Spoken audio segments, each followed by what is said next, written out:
Well,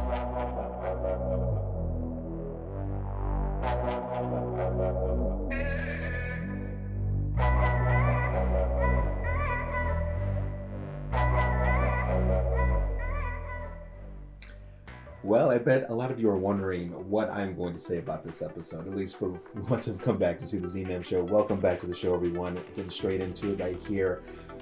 Are you ready for it? It's not as bad as the premiere. I mean, is that enough? Maybe that's where you just cut me out right there. I know a lot of you that have been watching have been saying this show is hot garbage, just garbage, pure, blah, blah, blah. I tend to agree with that. That premiere episode was pretty much god-awful. I just really cannot. Iris's character, I cannot get on board with whatsoever.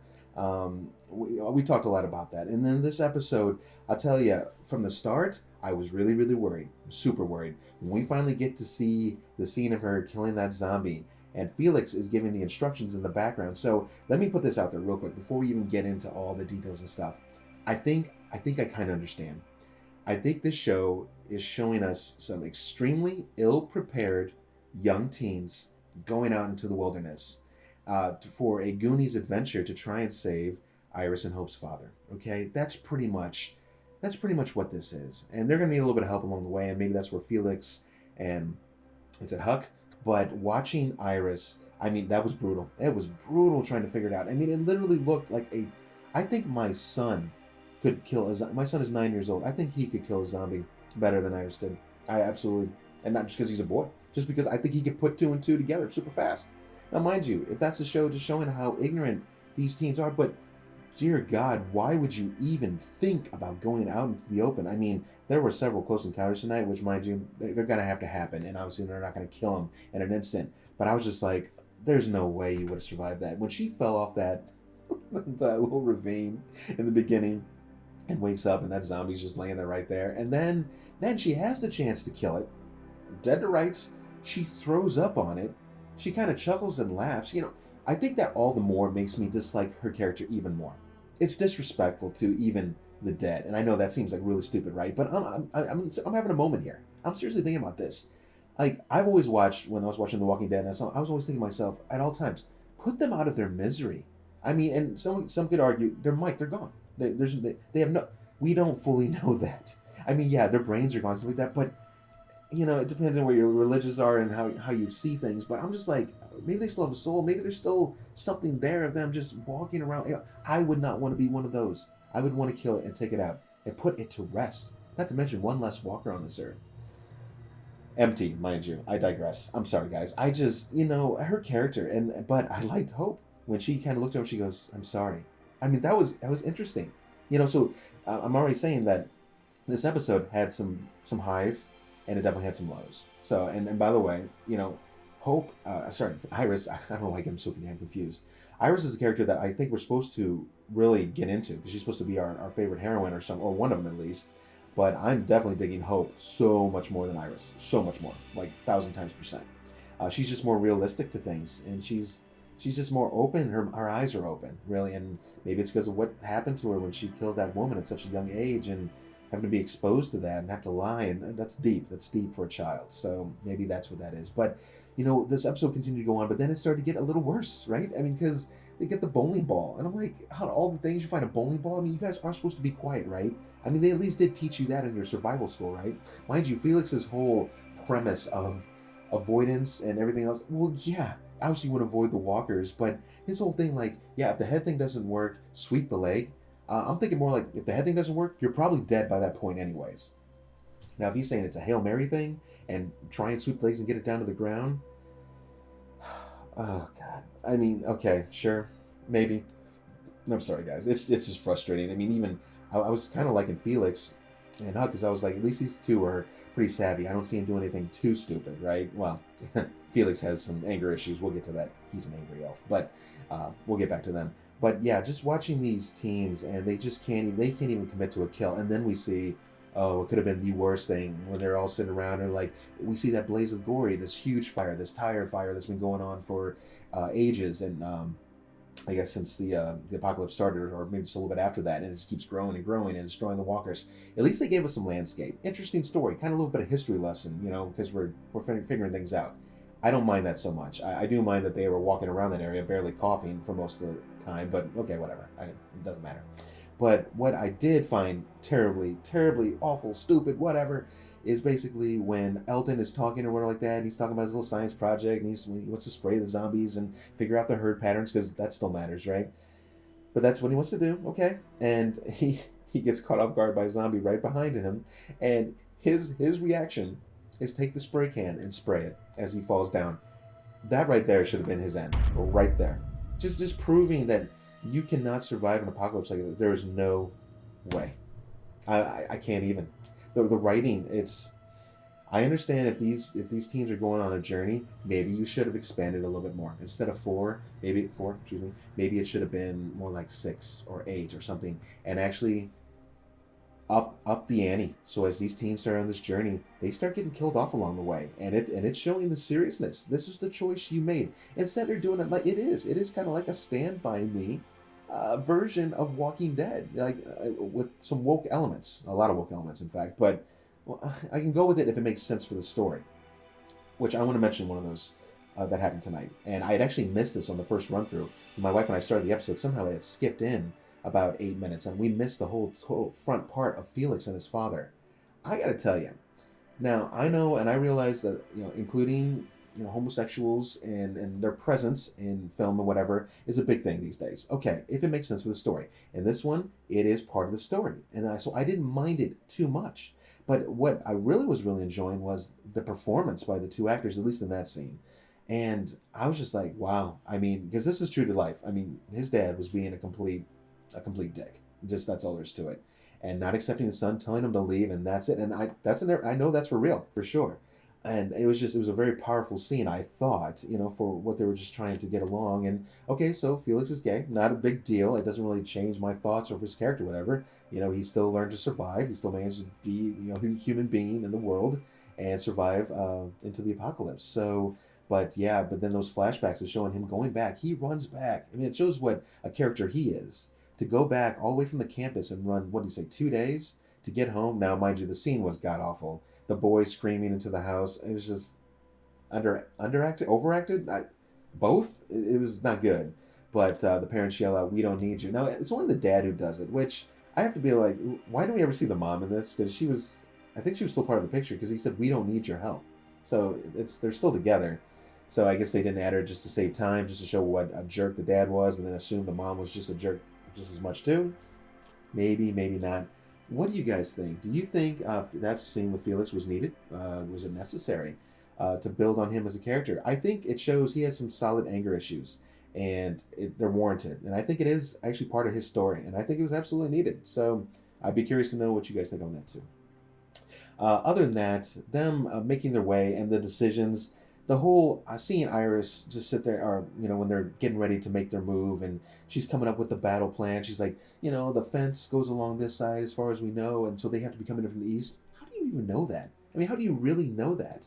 I mean, nothing ever goes to plan, right? And she's like, "We can do this." A great leader doesn't just have a positive attitude. There's more to it. Like, you need brains. In fact, I had to write the quote down because I forgot it like 3 times, and it's by Hope, and she says, "Come on, guys, let's put our brains back in." This is why Hope is literally the hope for the team, and at least of these 4. And if there's anybody that's going to survive, it has to be her. Just absolutely. And there's a conversation Hope has with Elton, and it was kind of a powerful conversation too, I thought, at least for the most part of it, when he's talking about endlings. Apparently it's the end of a species, or at least the very last one is the end of the species. And so he was saying the last one of us that survives that gets to their location would be the endling. But that's not technically true. Maybe in their story it is, but they're not the last humans. I mean, there are other humans still. So, but I understood his point for the most part. And he asked her, "Does that bother you?" And, she was looking, and because they all keep playing this hard ass thing, and she finally starts to break down a little bit, and she's like, "Yeah, it does bother me." And I'm like, "Thank you," because it bothers me. I think it bothers a lot of you too. To know that you would be the last generation that would ever live on this earth.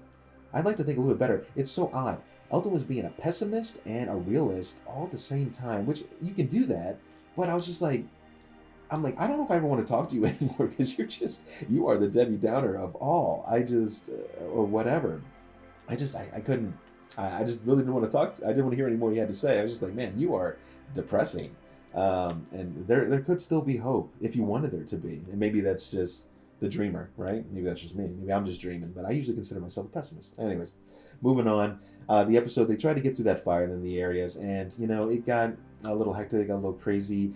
Going through that the bus area, and then they were going back to Felix's lessons about the sun and knowing the direction. Again, great tips and so forth. When they were surrounded by those zombies and that craziness of fog and smoke and everything else, I mean, it was over. It was honestly lights out. And just by a glimpse of hope, they see the fence line and decide to make a break for it. I mean, 2 more seconds, at least one or two of them would have died. So, but they make it through, they make it to the fence, and hey, we made it through, we did it, right? We did this, yeah. No, we're like through part one or phase one of like 3 or 4. Like, did you guys think it's going to be that easy? Again, I'm being a little cynical here, yes, or very cynical for that matter, but again, it's the storytelling. I'm kind of making fun of it a little bit because I guess it's the way they reveal it to us. Like, don't make the audience feel like we're stupid. Okay, we've been through a lot of these situations with other groups, much more capable groups and heroes. So give us a little bit of credit and understand that it wasn't going to be that easy for them just to get straight out of there. I'd love to know what you guys think. And just while I was thinking about it for a few moments, there was a couple other super lame scenes that I was just like, I know you guys got some time to fill up in the show, but this was the best you could come up with.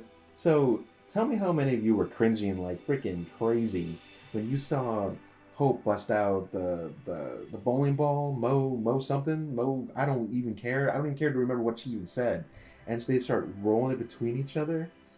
Oh my gosh, so cringe, such cringe. I almost couldn't stand it. I was just like, this is your filler time. The writers are so weak on the show. Everybody, you have to agree. I mean, this is your filler. Now, when they showed them busting out the Monopoly game, and they're kind of showing their innocence or playing Monopoly, whatever, I get it. They're still kids, and they've been sheltered this entire time. Okay, I get that point. But the previous scene, how lame can you get? And then they take the ball, and I guess is it the lead up? Was it the lead up to taking the ball and dropping it on poor zombie guy at the bottom with the spray paint on his head that almost ate Elton? And also, mind you, that I forgot to even mention, Silas couldn't commit to the kill, so then they track it, and they just head off in the distance, and the thing tracked them. It tracked them to the treehouse. Smart move for getting up to the treehouse, but now the zombie's down there, and it's gonna make noise. And what does Iris say? Well, don't worry about it. It's not a big deal that you couldn't kill it, and if it's still there in the morning, then we'll kill it. It's gonna still be there in the morning, Iris. Okay, promise you that. Yeah, and then what's gonna be your big plan? And especially when there's more, and then you're trapped up top. Ouch. The writing. It's the inexperience, obviously, right? I mean, these teens, they have no idea what they are doing. But unfortunately, this is very painful for us as an audience to watch, at least for a lot of people. It is for me, though, because I figure, wait, you're in a complex that's been surviving, and you've been taught nothing. I mean, Rick, Michonne, all of our favorite heroes, they had the right idea. They taught all of their people to fight and to lead the charge when you need to be. When one falls, the next one must rise. I mean, this is very good leadership. Who in the hell was running this campus colony? And if it was Felix and Hug, sorry, you guys failed, huge. And anyways, their lessons I wasn't really digging anyway. So it really, if anything, it just shows our world de-evolving or whatever over the years. After some of our other groups maybe passed on, or who knows what. I guess we'll find out more about that as we get further into the series. But right alongside that too, there was another weird scene that it just doesn't make sense. And I have to know what you guys think about it too. What I'm talking about is where basically Hope decides to go down out of the treehouse and lead the zombie away on her own. And again, instead of killing it, she's just trying to lead it, like bait it towards her. Again, extremely dangerous. You don't know this area. You don't know where a zombie has been hiding in the brush for a long time because it has no legs or whatever, and it's finally gotten reanimated because you're there. Who knows what? And just like her sister, she falls off as well, right? And pretty much should have been bitten, but she didn't. She got out of it. And then she goes back upstairs and she tells, I guess Silas could tell that she went down there or whatever. And he's like, thanks, it should have been me. And you are absolutely right, sir. It should have been you. Wait again to show that guys have no balls here in the future of the apocalypse. At least not Silas so far. And then she says, can we just keep this our secret? I don't know if it, I guess, was it just a secret that she didn't want to let on, that she went down there to try and do it on her own, and she knew that Iris would get really mad, or the others might get really upset if they found out that she was silly enough to try and go down and do that by herself. That's the only thing I can figure. Other than that, I was just like, what secret? The fact that you can't kill a zombie? Silas can't kill a zombie? Eldon uses spray paint for his defense weapons? I mean, technically, Iris is the only zombie killer in this group at the moment, if I'm not mistaken. Maybe, correct me if I'm wrong. My brain hurts. I don't want to think about it anymore. But yeah, those were the very awkward scenes that I couldn't really get into this episode. What did you think about this episode? Is it that pure garbage like a lot of you were saying in the comments? I mean, don't get me wrong. I'm not saying I love this episode. I really didn't. I also didn't really hate it either. I mean, I knew that they'd be able to draw on some more information and give that to us, and hopefully it'd be enough to tie us over as we move towards this goal of finding Hope and Iris's father, and also finding more about the CRM. And from the previews, it looks like there's some dissension in the CRM as well. One guy's like, I can't believe we did what we did, which is, yeah, you murdered an entire colony of 9,000 survivors in a world where there's not many people left anyways. So yeah, I guess I'm believing more and more that, yeah, you guys might actually be the last generation, because you idiots are just murdering each other off. It's no better than in the Rick days, right? Or even the Judith and like Judith Grimes and Michonne days, when Rick was off wherever he is, and hopefully we'll find that out soon. But gosh, man, it's kind of deep, I don't know. I want to know more. I want to know more. That's why I'm doing these little episode talks, discussions with you guys, just to kind of gauge what you're thinking. And if you're like, Mike, you're crazy, you shouldn't watch another episode, I get that. But I'm doing it for some of the others who are kind of enjoying it too. And as we learn a little bit more information before we get to these the Rick movies, maybe plural. I don't know. I heard it might just be one now. If you've heard any more information on it, please let me know. If there was any other big moments you had in the episode, I did rewatch that first few minutes. I noticed that her flashbacks of her in that fire background, and then obviously seeing the dead woman, which is Eldon's mom. Oh boy, that's going to be a bad one later. Was obviously a foreshadow as to her heading towards the siren thing. Which, you know what? Let's bring that last thing up. I hate to make this episode go a little bit longer, but we got to talk it. So Elton gets the bright idea after they get through phase 1 of the 3-part escape plan to get through this fire area, that someone should get over to this building, which he somehow knows that there is a tornado siren on top of. Okay, he is a brainiac. He probably knows more than I do, so let's go with it. But he knows it's there, and he says, if one of us can get over there, he says, then the others can escape. And it pretty much sounded exactly like he said it. It basically sounded like, someone go sacrifice yourself and then the rest of us can make it, but I'm pretty much not willing to do it. And I will admit, Iris's look on that, and she was just kind of like, huh? Like, what about the person going for it? And what, are they bait? And that's the only moment I've enjoyed Iris, honestly. And this is out of 2 episodes. It's the only moment. And I didn't even like it that much anyways. But, and he goes, well, no, yeah, okay, yeah, they're bait. But they should be able to get out too. Dude, I mean, talk about amateur hour. I mean, but again, that's what this show is about. It is. It should be, honestly, it's something called World Beyond. It should be called The Walking Dead Amateur Hour. I am totally serious. Because these guys and gals are the most inexperienced people you could ever have. And maybe that's the point, just to show you what would it be like if 4, 5, 6, whatever, fully inexperienced people went out there and tried to survive. It's painful to watch. And I think they've had enough near misses so far. I mean, Hope said it perfectly. We've had 2 zombie encounters, pretty much barely survived either of those, at least the people that were in the main encounter. And now we're going to take this on?